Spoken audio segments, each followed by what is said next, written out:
我过去所投入的一切，它对我来讲可能已经不再重要了，或者是我必须得离开了，必须得放手了。这个就是为什么你在进行一个疗愈，而且再加上它又已成为过去，所以你只能接受这个事实。你在思考我要怎么样做，让这个天平回到一个平衡。你正在找一个出路，你正在找一个方向，你正在找一个解决方法。你希望能够把这件事情有一个重新的开始。你不想这件事情只能这样发生，你不要觉得你好像无路可退。我要我辛苦付出的有所回报。经历过这么多的事情，或这个月发生了什么事情，其实你都会回到一个相信你自己的一个状态。一切我都有办法处理，一切我都可以搞定，一切都不是冲着我来的，一切都是为了让我得到什么样的学习。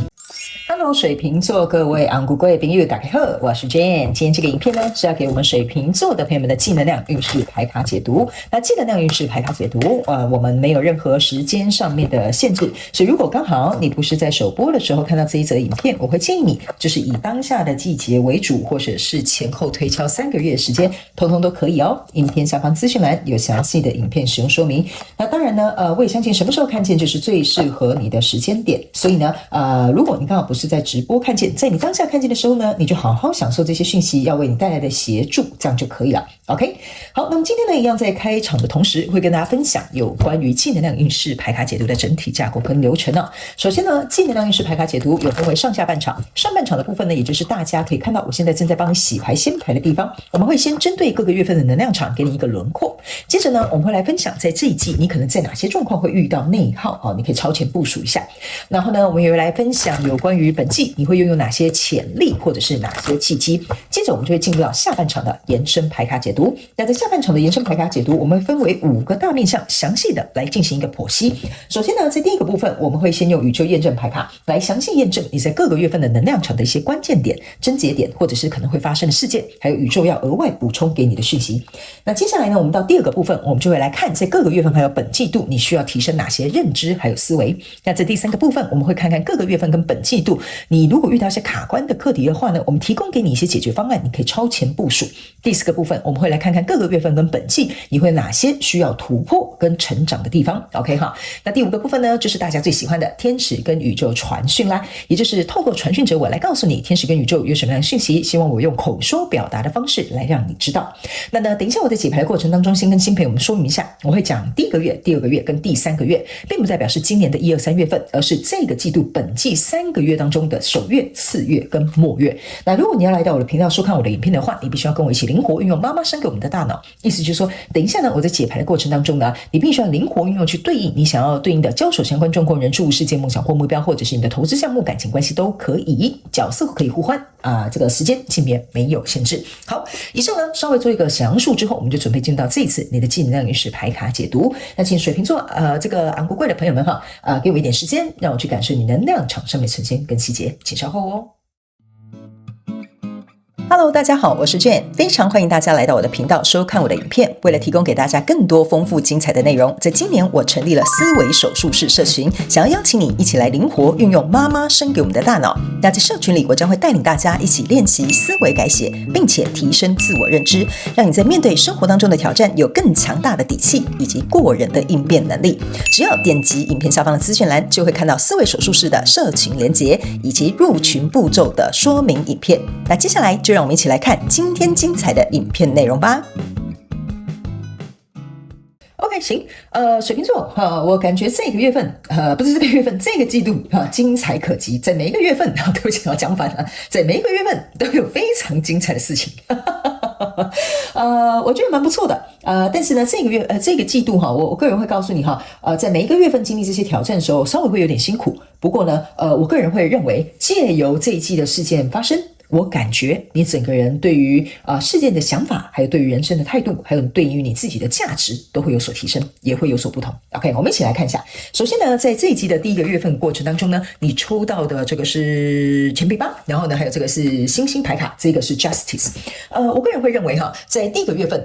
应该是这样来说好了，水瓶座的朋友们呢，你们应该是有遇到一个可能合作失败或关系结束，或这个东西这个东西这个人事物对你来讲是不公平的一个状态。OK 好，那这个不公平的状态呢，比较有点像是说，好像有点像是一个来到一个拍板定案，就是说你想反驳啦，你想要挽回啦，你想要比如说想办法再去说明啊，或者是想办法要持续啊。我觉得在第一个月份呢，这个部分是比较难以让你去做到这样的结果的哈。但我不是我没有说没有翻身的机会哈，我是要告诉你这个月份不太适合做这样的事情，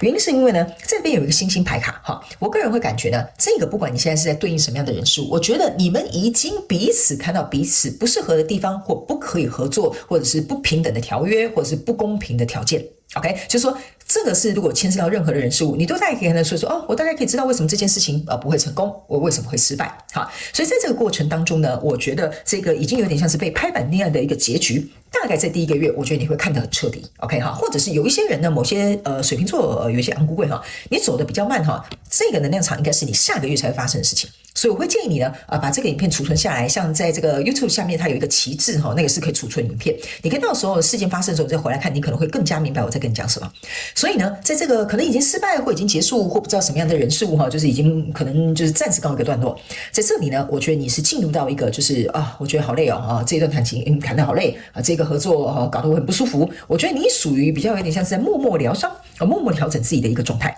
那这个 justice 就像我刚刚讲的，这个宝剑是丢在地板上的，所以有点像说，这个要么杀得你措手不及，要么就是让没有反驳的余地。然后呢，这个天平你注意看到，这是不公平的状态，所以它是倾斜的。所以我个人会感觉，即使你心里有怨气，觉得不公平，觉得不爽，觉得说怎么可以这样，或者是这个人怎么可以让我吃亏，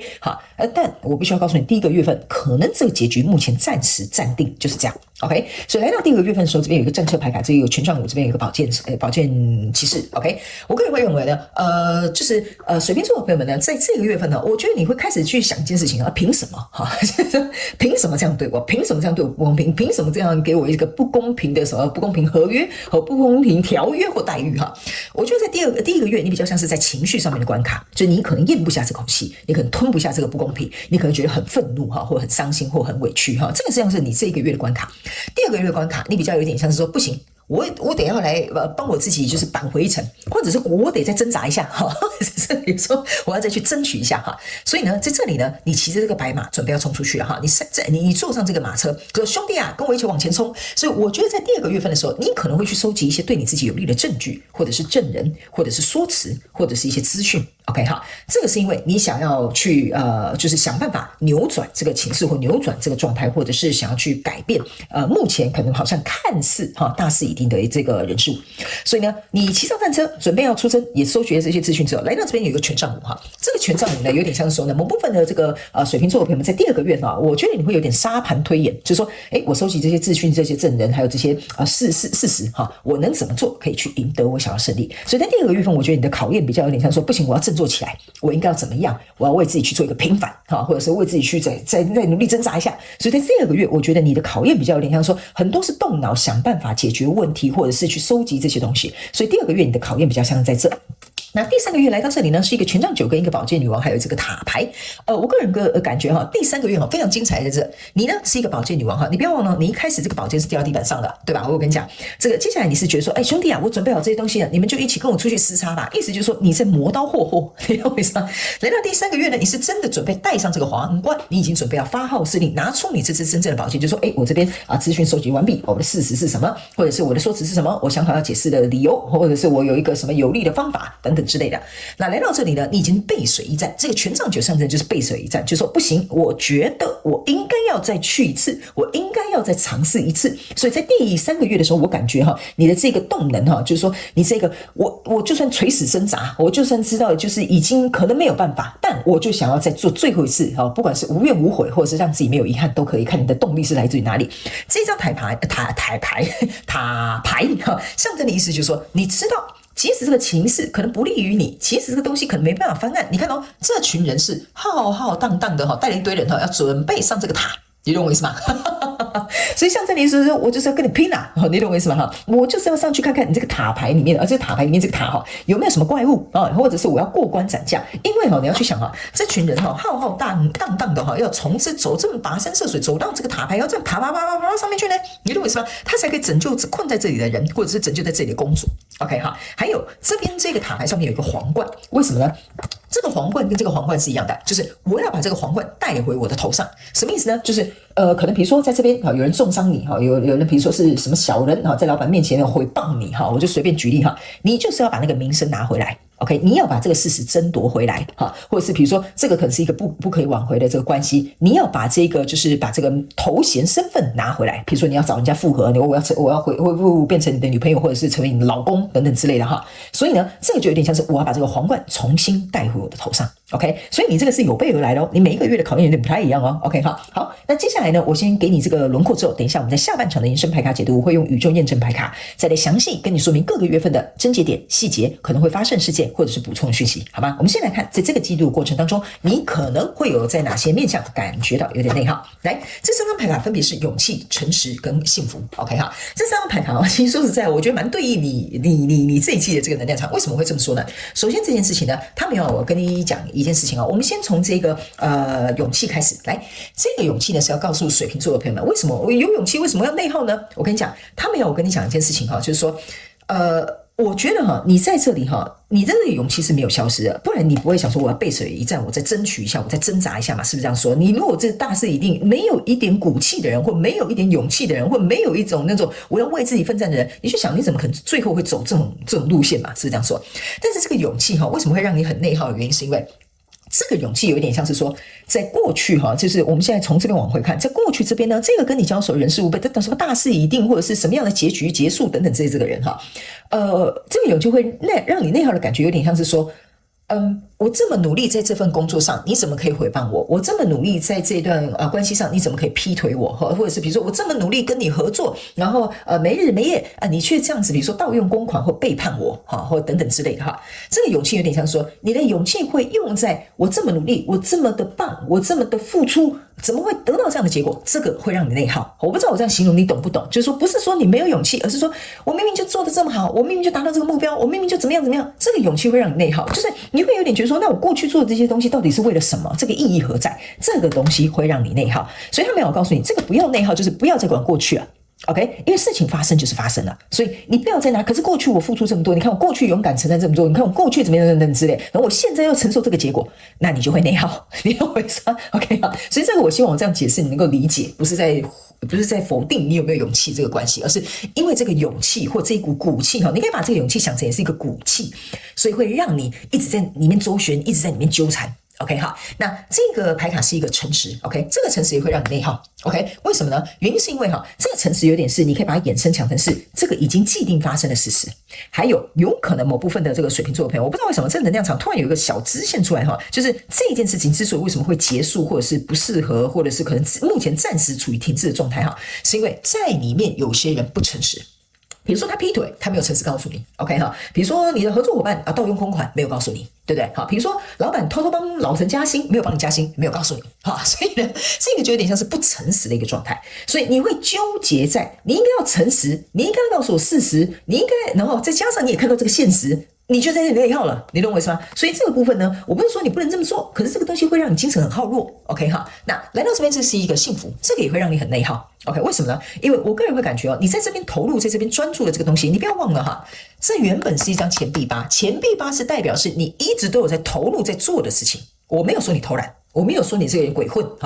是你一直投入就到最后竟然那也不干内耗，怎么变这样所以这个钱币五在这边是会让你觉得说，我都已经付出100%，为什么还没有得到我想要的结果？我都已经这么做了，为什么他还是不满意？这个就是你原本是奔着幸福快乐去的。我这样做应该可以幸福吧，我这样做应该可以满足吧，我这样子应该可以达到成绩或目标吧你原本是这样子的，所以你会一直在这个没有得到你原本预设的这个立场或目标的时候，你会很内耗，你就会一直卡在那里，为什么没有，为什么没有得到这个就是会让你内耗的。OK， 那我们来看看本季你会有哪些潜力，或者是有哪些契机。这张牌卡是Love Life， 这一张牌卡是练习再练习。OK 这张牌卡呢，他们要不是这张牌卡，这组牌卡他们要告诉你这个季度呢，你会拥有的潜力的意思就是说。我刚才有跟你讲，你在每一个月的考验有点不太一样，对不对他们要我提醒你在这一季你会拥有的潜力的意思就是说，这边为什么会有3个 practice， 就是你在3个月 practice